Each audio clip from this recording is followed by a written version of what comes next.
Assalamualaikum warahmatullahi wabarakatuh. Perkenalkan, nama saya Koko Wahyuko, mahasiswa dari Universitas Muhammadiyah Cirebon, program studi Hubungan Masyarakat. Selamat datang di video saya, di mana saya akan menjelaskan materi manajemen isu dan krisis yang berjudul siklus isu. Langsung saja ke materi, semoga bisa difahami dan mudah untuk dimengerti. Siklus isu Ainsworth dan Meng.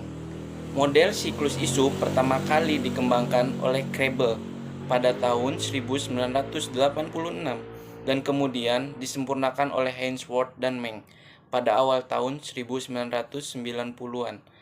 Ainsworth menulis artikel Issue Management and Overview. Dalam tulisannya, Ainsworth menyatakan isu umumnya berevolusi dalam cara yang dapat diduga, berawal dari perubahan, tren atau peristiwa, dan berkembang melalui serangkaian tahapan yang dapat didefinisikan yang sempurna dengan perkembangan siklus sebuah produk. Karena evolusi sebuah relevan teridentifikasi dan dikelola oleh sesuai dengan respon sistematis perusahaan, maka ada kecenderungan perusahaan dapat mengatasi konflik dan meminimalisir dampak biaya sebagai keuntungan. Karena alasan ini, upaya memahami perkembangan siklus sebuah isu penting bagi manajemen isu efektif. Secara spesifik, ada 4 tahapan model siklus isu dari Ainsworth dan Meng.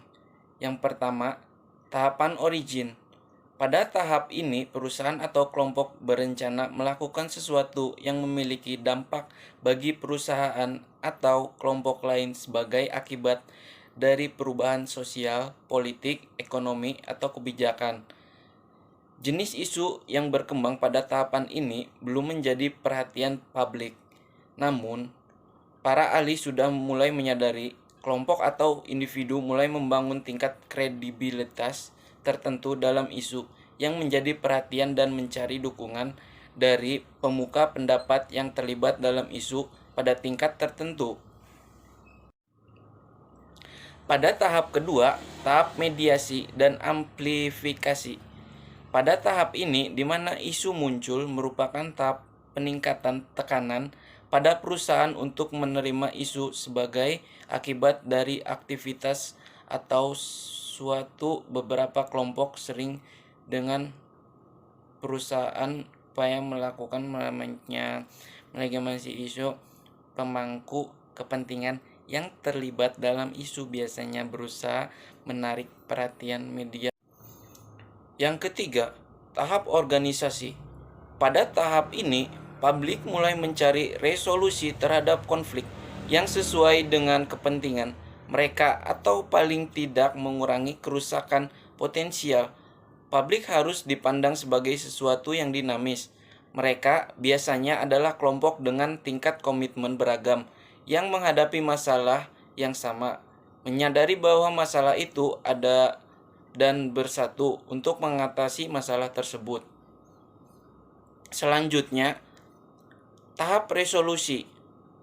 Ketika isu menjadi perhatian perusahaan atau pemerintah dan memasuki proses kebijakan publik melalui perubahan kebijakan, upaya untuk menyelesaikan konflik menjadi lebih lama dan memakan biaya.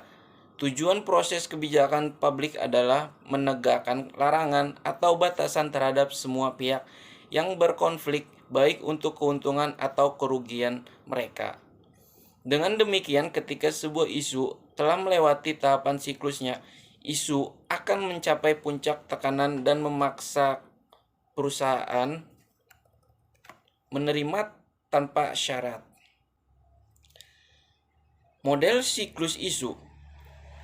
Satu model siklus isu yang lain dikemukakan oleh Vermes, Klewes, dan Lintemier pada tahun 2000 yang membagi siklus isu ke dalam 4 fase. Yang pertama, kemunculan atau emergensi. Yang kedua, penyebaran atau dissemination. Yang ketiga, penguatan atau establishment. Yang keempat, penurunan atau erosion.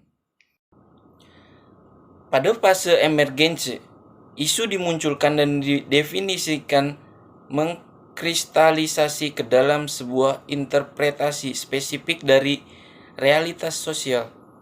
Versi dari peristiwa-peristiwa ini kemudian diangkat ke permukaan oleh individu atau kelompok pada fase dissemination.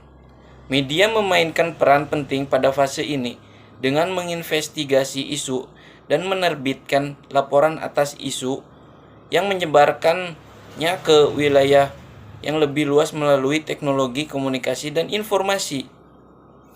Pada fase establishment, media massa mengulas isu dengan mendetail dan bagaimana kebijakan yang diambil oleh lembaga berwenang mengenai isu tersebut akhirnya berkembang dan menjadi agenda masyarakat luas.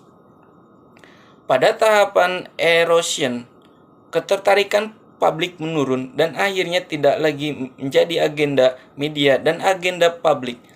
Penurunan atau erosi juga bisa disebabkan oleh adanya aturan yang berhubungan dengan isu yang dimunculkannya dan oleh karena ada dianggap telah selesai. Pada intinya, media massa memberikan kontribusi yang besar bagi berkembangnya isu. Isu menjadi besar karena media memberikan perhatian yang lebih besar. Patut dicermati bahwa dalam penulisan berita media, sesuatu yang unik, baru, dan membawa dampak pada masyarakat luas memiliki nilai berita yang tinggi untuk diberitakan.